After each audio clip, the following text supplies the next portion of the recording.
Chapter 29, 1977, The Thread That Held Us Together. The year was a heavy one.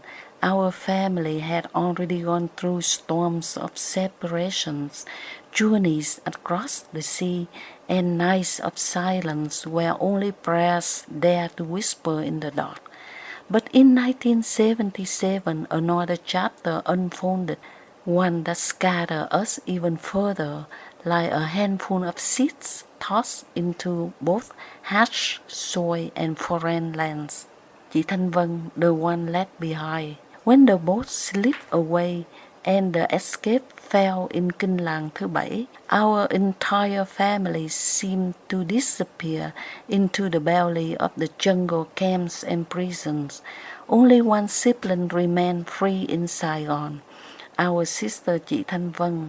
She was pregnant with her first child then, the life within her still so tender that the risks of escape were too unbearable. She stayed not because she wanted to, but because she had to. Someone needed to keep the house, the family's roots, and keep the government from thinking that the house was abandoned. Our home in Saigon had seen laughter, whisper of plans, and cries of departures. Now they stood in quiet emptiness. Her small company, Hoa Vải Thanh Vân, had closed its doors 6 months earlier as it had already finished the contracts, and she wanted to cross the ocean. Closing its door was the best decision. Chị Vân, now the wife of anh Quân, who owned the lacquer company, had tied her fate to him just before everything collapsed. Their union was not celebrated with grand feasts or a parade of relatives. It was simple, muted by the tightening grip of the regime. Yet, even in its modesty, it gave her a partner to lean on while she waited for her child to be born. Pregnancy gave her both strength and fragility. Parents released first, while chị Thanh Vân carried the burden of waiting. New travel like fractured echoes. Our parents, because of their age, were among the first released from imprisonment.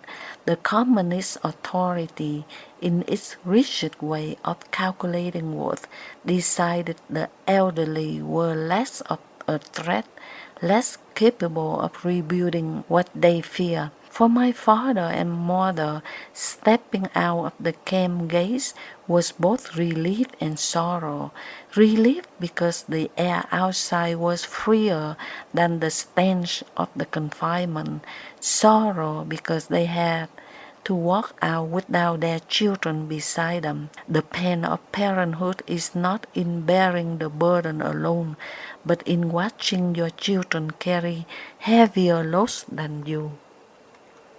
When the parents returned to Saigon, their faces were lined deeper with sorrow, their backs slightly bent, yet their voice still carried the depth of love.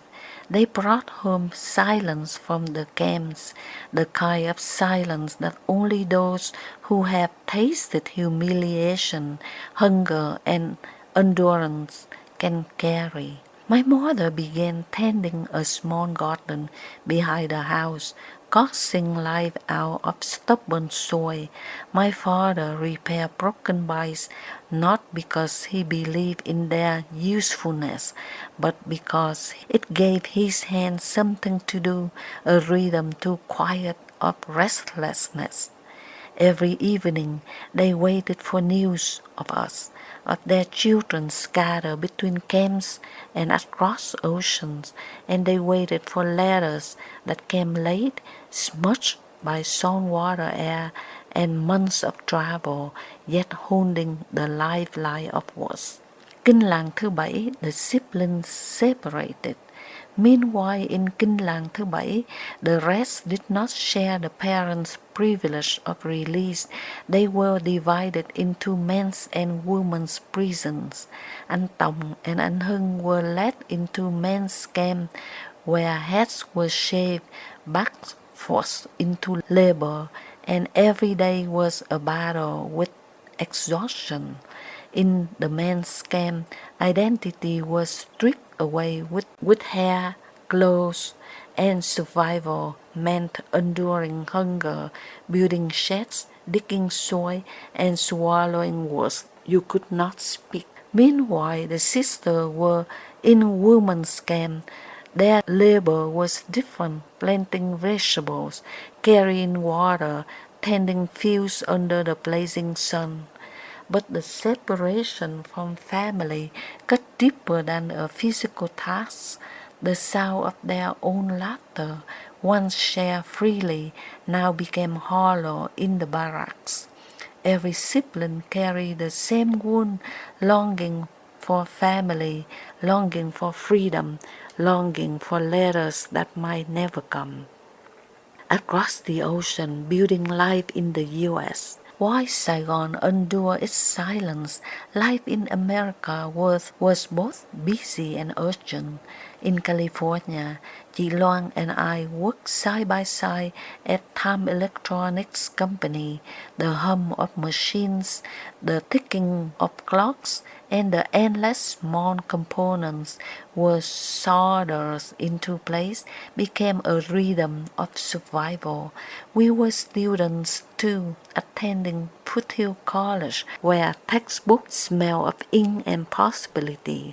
The days were long, mornings in the classroom, afternoons of factory floor, evenings bent over homework. We were young, yet the weight on our shoulders felt heavier than our age.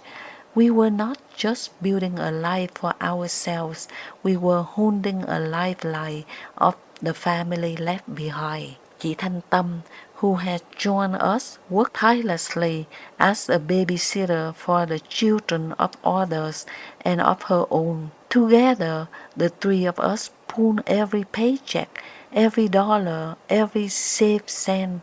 We sent money home, letters, and anything that might help, but with prayers that it would reach safely. Its remittance was more than financial aid.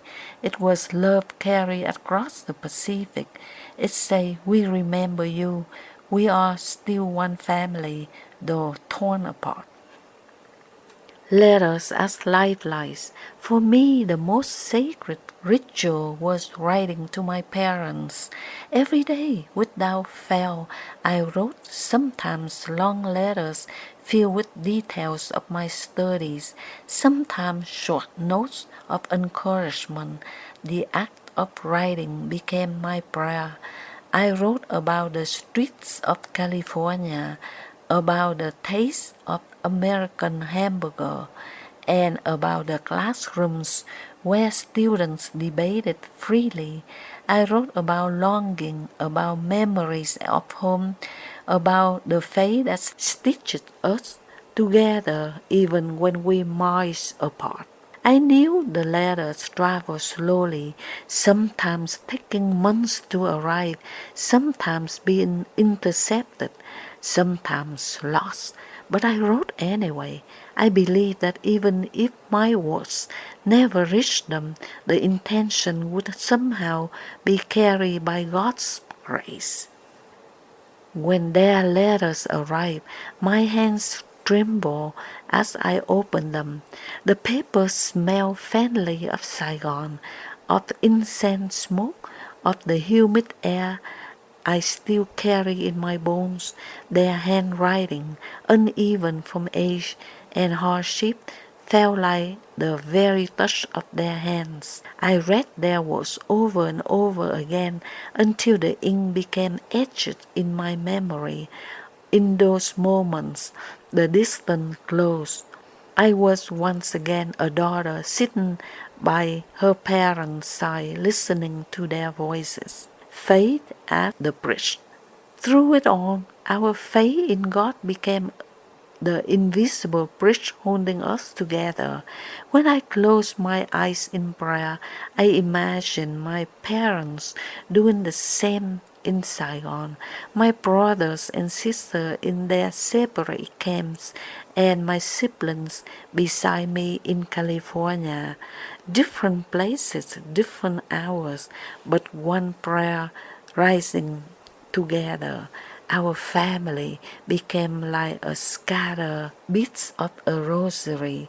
Each bead is apart, but connected by a single string of faith. We believed fiercely, stubbornly, that one day we would be reunited.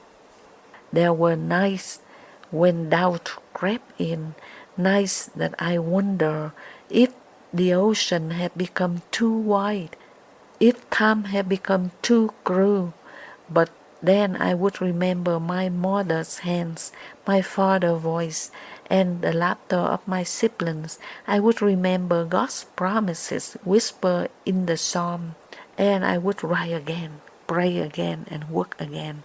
The unseen threats.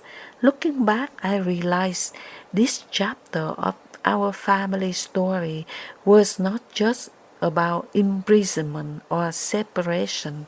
It's about the threads that held us even when the world tried to cut them. We were apart, yet we were never broken. This is the end of chapter 29, to be continued. Tell me all about this name, and it's difficult to say. It was given me the day I was born. Want to know about the stories of